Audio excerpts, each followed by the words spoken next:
Hey, Warpugs. So after I saw the trailer for Total War Pharaoh, I immediately scroll up and I see a request for SsethTzeentach. And not only just SsethTzeentach, but SsethTzeentach reviewing Pharaoh, featuring Season 3 from the SPQR Series. This was requested by, wait a second, I'm getting that up, because for some reason I completely got clicked off of it, and that's because I'm an idiot. And my moronic tendencies continue no matter what I do to try to stop them. Keon32, thank you very much for the suggestion. Thank you very much for the recommendation. We're going to get into this. SsethTzeentach is one of my favorite game reviewers ever. I have not seen this game at all. I don't know what to expect, but considering this Seth, we're going to learn some stuff. Let's get into it. Let's have some fun. Guys, hit the like button if you haven't already. And I apologize in advance for how hard I'm going to laugh at this. Let's go. Hey people, Seth here. Are you tired of the stressful world of modern video games? Do you want something a little more relaxing? Okay. Well, this isn't the game for you, because it's been Oh, wait a minute. I do know what this game is. 5 minutes since you checked the religion tab, and Osiris, to put it lightly, is quite upset. Yes. Build a dozen shrines and beg forgiveness. Get cursed anyway. Lose all your crops. Go into an endless feedback loop of famine, which leads to emigration, which leads to more famine. Because once you start the cycle, you don't have enough workers to stop it. Go into debt. Pay interest on your debt. Go bankrupt. Refuse to give up. Rebuild your finances. Rebuild your faith. Rebuild your city. And then learn about the interesting life cycle of grasshoppers, which at a certain population density pump huge amounts of serotonin and transform into locusts. Lose all your crops again. Quit the game and swear you'll never play again. Welcome to Pharaoh. Released 20 years ago by Impressions Games, Pharaoh is... This is another game I didn't play, but I should have. Considered as one of the most developed, functional, and unforgiving of city builders. To play, you need to rename your music folder and manually play the music on shuffle and repeat, because otherwise it's gonna crash in 5 minutes. Otherwise, it runs pretty damn good on modern spyware. It doesn't use many resources, so I can focus my CPU cycles into sending my personal information to the CCP. To play the actual game, you need to make a family line, a dynasty to follow and develop across the historical progression of the campaign. From the earliest foundations of civilization on the Nile Valley to the Why is he dancing? triumphant heights of its golden age. It's a lot of fun. It's also deceptively simple and quickly ramps up in difficulty and complexity until any faith you ever had in your city planning abilities are completely wiped out, leaving only a deep-seated feeling of anguish, despair, and incompetence. Don't worry, I've been there. When I built myself a personal mansion and paid myself a pharaoh's salary, thinking that somehow I outsmarted the Egyptian monetary system. Only later did I realize I wasn't making money. I was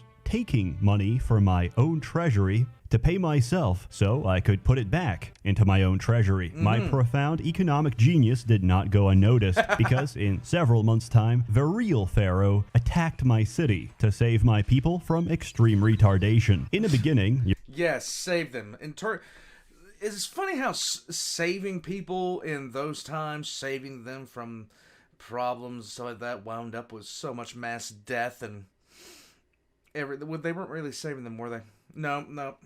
Your only concerns are food, water, and preventing your mud hut from spontaneously combusting. Lovely. In ancient Egypt, most forms of architecture have a habit of exploding into blazing fireballs that will eventually consume your entire city. Historians attribute this to the fact that Egypt is closer to the sun. As such, and it's fucking hot.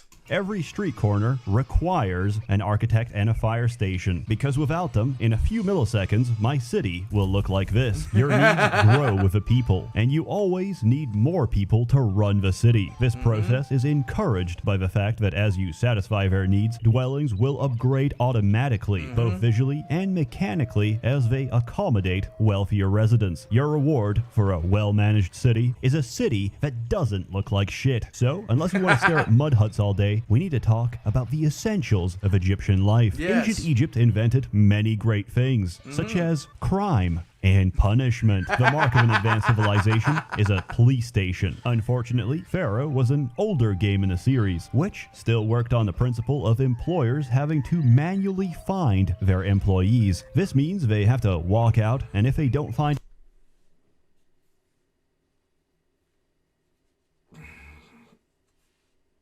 We know what he's saying. any housing, they can't access the labor pool. In the residential sector, this is no problem. In the industrial sector, I don't have an easy way of saying this, but I am compelled by the mechanics of the game to form a ghetto. Yes, there's more ethical ways to reach the workforce, but it's far easier and more convenient for me to simply gentrify the population centers. After all, what do they have to complain about? Jobs are plentiful, taxation is fair, and undisclosed income will be recovered one way or another back to the better part of a city. One of the most central parts of life in ancient Egypt was religion. Each city recognizes a number of What was that?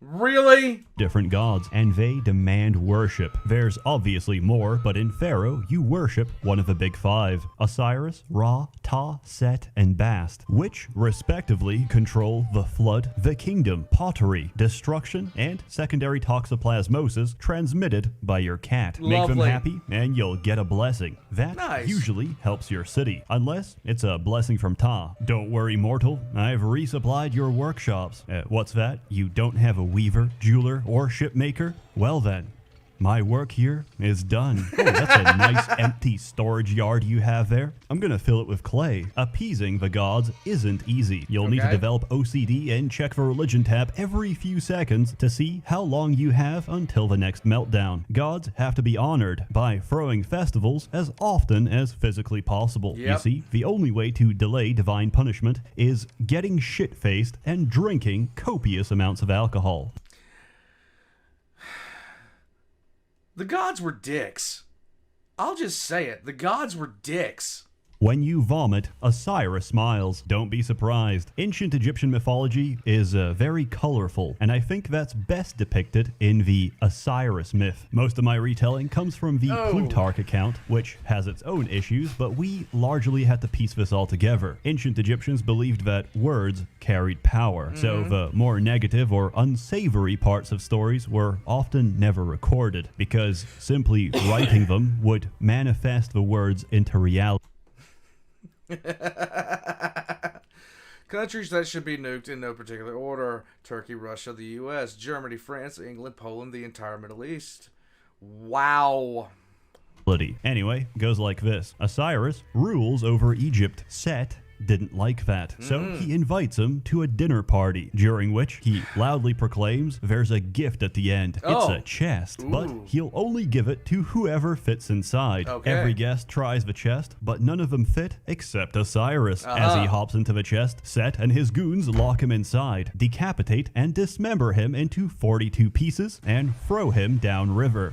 You won the prize. Osiris's grieving wife Isis and his side hoe Nephis team up to find the missing pieces, including why is Nicki Minaj the size hoe? His dismembered penis. In one version, they find every Wait. Let's rewind that. Let's get that back a little bit. What? The missing pieces, including his dismembered penis. In one version, they find everything except his penis, which has, of course, been devoured by a fish. This may explain the lack of fish in ancient Egyptian diets, probably because, as far as they were concerned, they were dick eaters. Isis naturally asks Thoth, god of magic, to make him a new penis instead, the dimensions of which were never stated. At this point, they preserve the body, making him the first mummy. Then Isis posthumously bangs Osiris's undead body and gets knocked up. However, Osiris is incomplete, so he pieces out and goes on to become king of the afterlife. Isis gives birth to Osiris's son, Horus. In the meantime, Set has usurped control of the kingdom. That is, until Horus grows up and challenges him for the throne of Egypt. This takes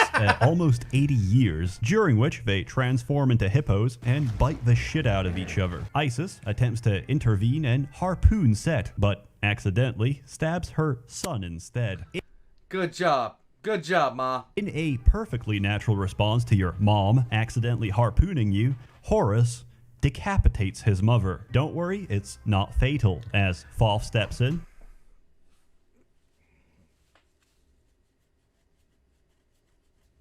slaps the stump, and replaces it with a head of a cow, which is why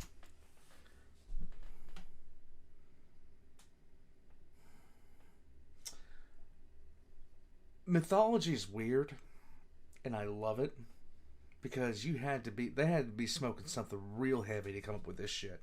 Isis is often depicted so.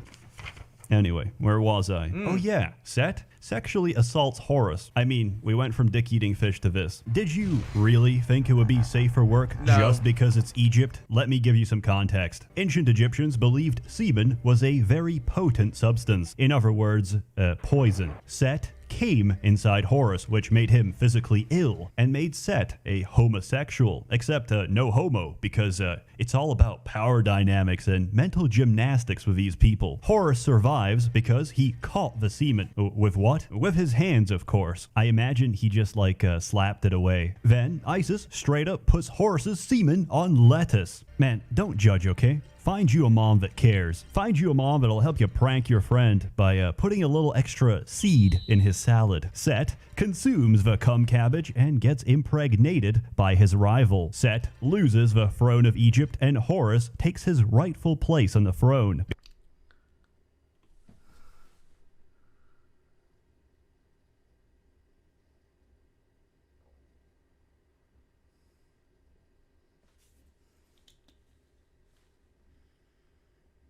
You know, sometimes I sit there and think to myself, I need to study Egyptian mythology.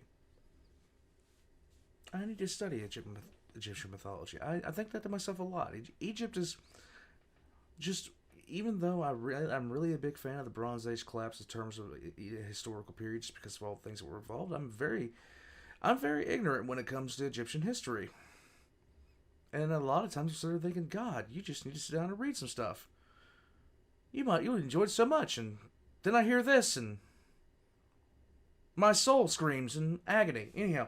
Because, well, after eating another dude's nut, getting your own torn off, and tearing out his eyeballs only to proverbially give birth to them once again is kind of a low blow to your reputation. And that is the Osiris myth. And bet they never teach that shit in schools. It's also relevant because Pharaoh is seen as the physical incarnation of Horus. But back to religion. The gods are fickle. You've got local deities and you've got your patron god. Local deities need temples or they get pissed. If a local deity has more temples than another, the other one gets pissed. If the number of temples for each local deity and the patron god are identical, the patron god gets pissed. Satisfying the gods is a delicate balancing act of wasting all your money on temples, but never spending too little or too much that they get jealous and burn your city to the ground. Aside from the spiritual need for faith, your people have a physical need for entertainment. This is where being illiterate really hurts. If you haven't read tutorials, you'll know how to place the entertainers, but no idea how to place the venues. If it shows red, that's because your road is wrong. But how do you make it right? Well, as a child, I made every road shape possible until finally one of them snapped in place and became green. Once you've got that down, entertainment is sorted. Look at them. Not a phone in sight. Just people living in the moment. Dying of malaria. Unless you want your entire workforce to be wiped out by a plague, consider implementing universal health care everywhere except the ghetto. Insurance coverage doesn't extend to my work camps because the cheapest cure for malaria is to delete the household, which is a good time to mention that if you right-click on someone... Oh, my stomach. Oh, my head. They'll tell you their personal feelings about the city. I can't find a place to live. At any given time. I've been kicked out of my home and through no fault of my own. Advance further and your people will demand more. Pottery, beer, recreation, education, a working legal system to complain about the state of police brutality. And if you give them enough of these goods and services, they'll turn into nobles. Say goodbye to half your workforce because these guys don't do heavy labor, but their Okay. estates are absolutely beautiful. Pharaoh was a very aesthetic game, and it still is. You've got a lot of options for beautification, from plazas to gardens to statues you can choose and rotate by pressing the R key. Primarily, you're going to use them to inflate property values, but Okay. there's also another lesser-known purpose to statues, dealing with wild animals. Yes. Normally, the only response to an animal fatality is police brutality. If an animal is not beaten, a citizen gets eaten. However, you Okay. can block off predators by surrounding them with several dozen pickle sphinx statues. This method only applies to members of the animal kingdom, which doesn't include water demons. Do No. you know how many police officers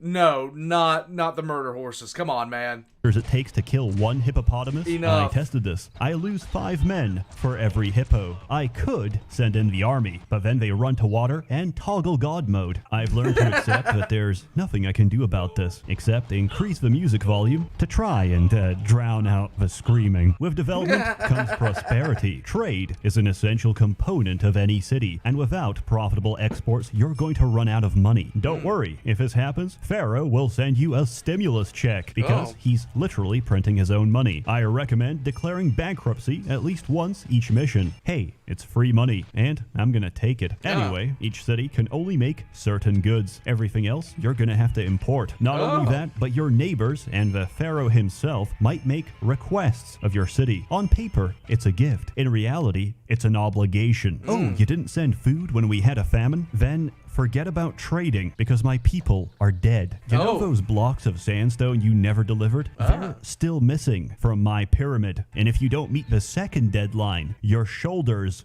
will be missing a head. Even with trade, there's still the issue of balancing your budget. Your people have to be paid after all. To this end, you need to build a palace. Without a palace, your palace cannot be robbed. It also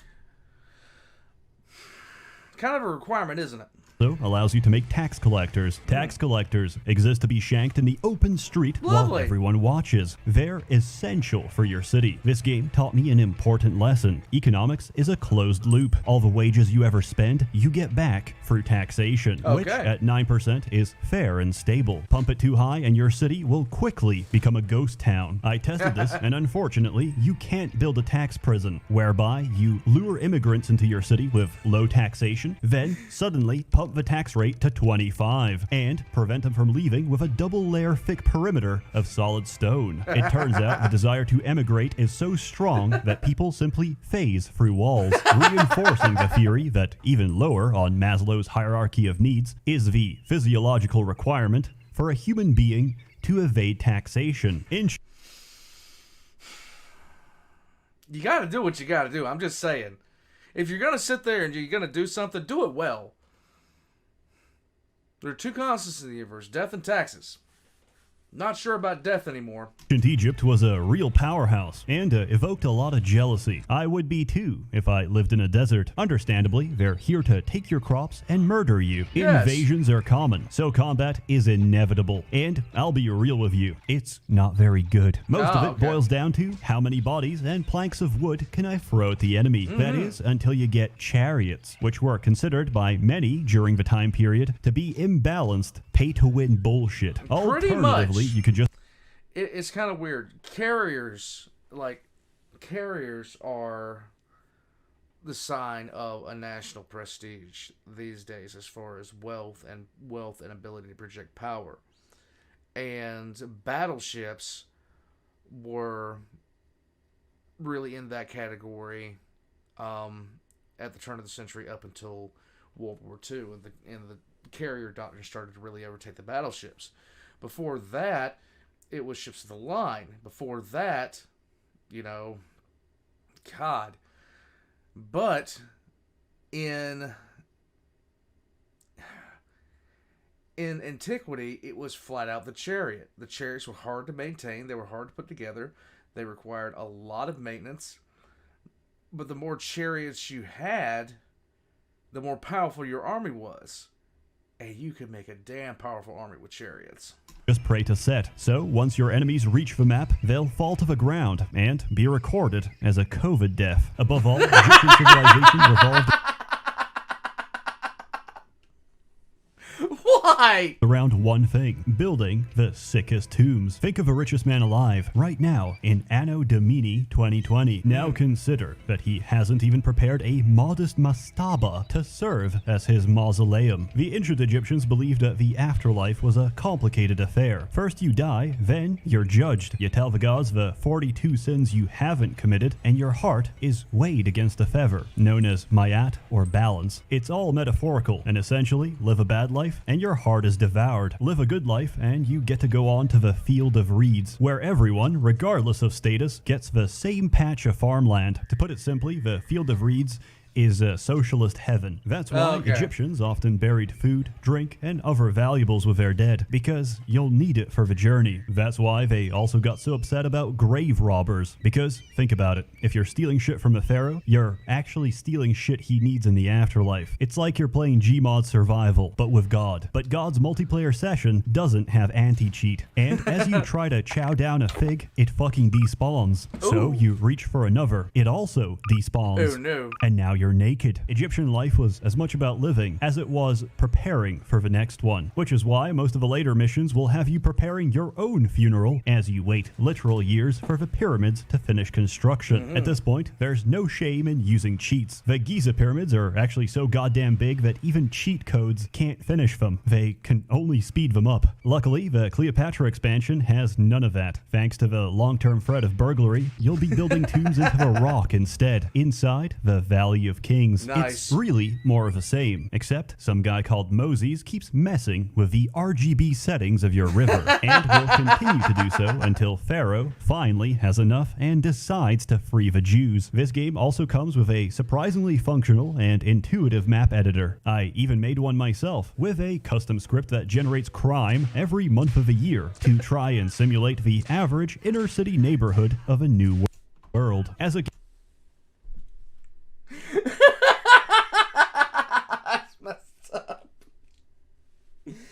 That is messed up, man.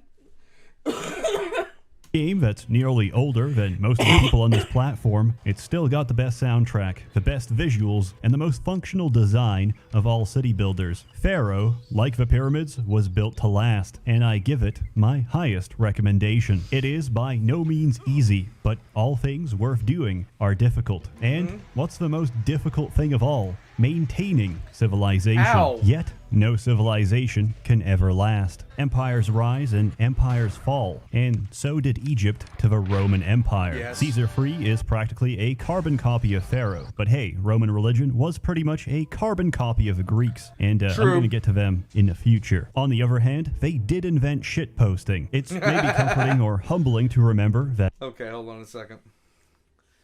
Pompeii and Herculean graffiti, circa 97. Oh my god. Oh. So guys there say he basically came out on the wall of the city. Theophilus, don't perform oral sex on girls against the city wall like a dog. We two dear men, friends forever, we're here. If you want to know our names, they are Gaius and Aulus. The one who buggers a fire burns his penis. Secundus defecated here. That no matter how much time Philaris is a eunuch. On April 19th, I made bread. has passed between us, the hopes, dreams, and Bruh, what? motivations of fellow humans remains very much the Graffiti off screen, handle with care. same. The only difference is Yeah, the Romans made shitposting, apparently. that instead of spending your time killing Nubians, you'll be spending your time killing the Scottish. Caesar Free was very progressive for its time, as it accepted the harsh truth that you could bring civilization to Britain, but you could never bring Britain to civilization. Unlike Pharaoh, most of the messages you get are actually animated. The voice acting is way better. If more food doesn't arrive soon, there won't be anyone left to pay any tax. Combat doesn't suck ass, and it actually runs on modern systems. Yay. Despite all this, it is 1 year older than Pharaoh. So, what's the downside? Well, there's no monuments. But on the bright side, There's no monuments. Overall, if you're concerned about hypertension, Caesar-free is the better option. It's not the anxiety-inducing disaster spiral that is Pharaoh, but I also highly recommend it. It's a wonderful game about the greatest of empires. You got through those funds quickly.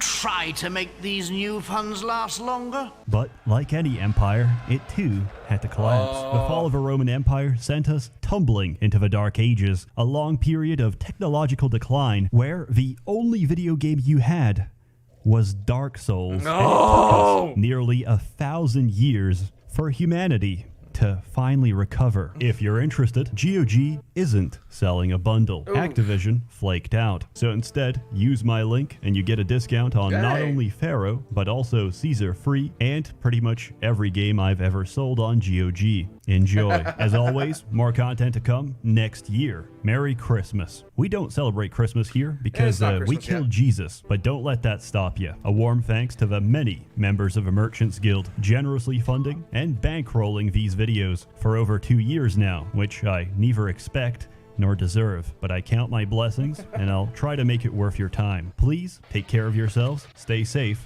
and happy holidays. Ouch. Oh my god. This looks utterly distressing.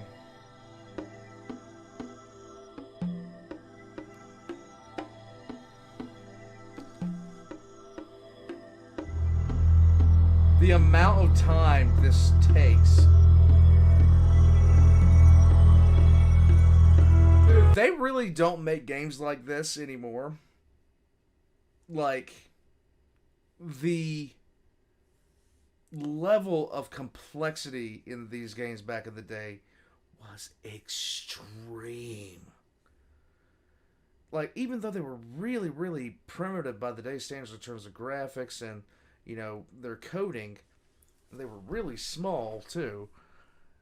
Like, they didn't forgive a damn thing. If you screwed up... Look how long this is taking him. He's probably sped this up like 50 times.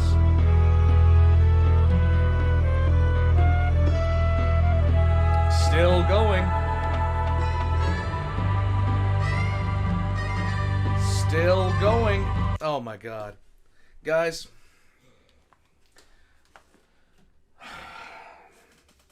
What games did I play back in the day? Birth of the Federation was... Okay, you can still get Birth of the Federation, but it's really encouraged that you, like, if the Dominion... Well, it's probably still not even out there. The thing is like 50 megabytes, but it's still one of the best games I've ever played. I still have fond memories of that game. That's the game that if I could revitalize one game, it'd be that one. It was basically a Civ builder, but it was heavily unbalanced. I mean, just outrageously unbalanced. So let's say you are playing Birth of Federation back in the day, and you're playing as the Klingons, and you're getting torched in a war. Well, you're closing in on Tech 2 for destroyers. Your destroyer Tech 2s. You just build nothing but destroyers and then send them off to the safest part of your space and then just dedicate everything to that research. The second that research hits, you went from the lowest, like if you had like 2-3 squads of destroyers, they instantly went to destroyer 2s, and the power difference between those was absolutely nutty. It was just absolutely silly, the power difference between the Destroyer 1 and the Destroyer 2 in that game. Especially the Klingon ones, because this Klingon Destroyer was terrible, but the second it went to the Destroyer 2, it would beat anything in the game, hands down. You could send that thing against capital ships, it didn't matter. And then the second you unlock, for the Romulans, the second you unlock the Didexter class Warbird, it was game. It was game over. Cruiser 2, like... Your technology jumps in that game just made everything utterly sick. It really did.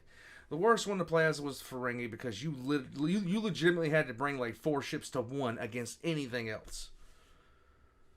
And you didn't really get any massive spikes. You didn't get those. But as the Federation, you start building assault cruisers and stuff like that.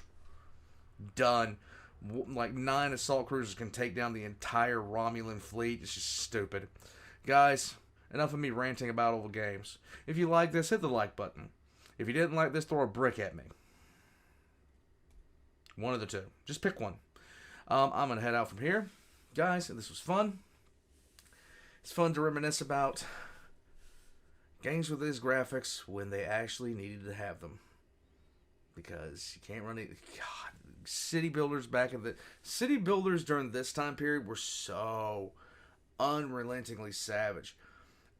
That's why Homeworld remains one of my favorite games of all time, because when you played Homeworld was the first thing to have graphics like nearly of anything of its kind. It was so impressive when it first came out. But the game forgave nothing. Nothing. And you would sit there. If you lost one too many ships 3 missions ago, your game would end 3 hours later, and there would be nothing you could do about it. Because you didn't have the right amount of ships to get through the next stage. You had to risk manage everything. Everything you had to risk manage. Because you would lose the game 5 hours before you realize you lost the game. Those games frustrated the hell out of me, and I miss them. I guess I have issues. Guys, I will catch you next time. This was SsethTzeentach reviewing Pharaoh and Caesar. You gotta love it. I'm gonna be in the state of nostalgia for the next little while. I'll catch you guys next time. Pardon my sadness. Just don't get me started on trying to climb the StarCraft 2 ladder on 56K internet, please.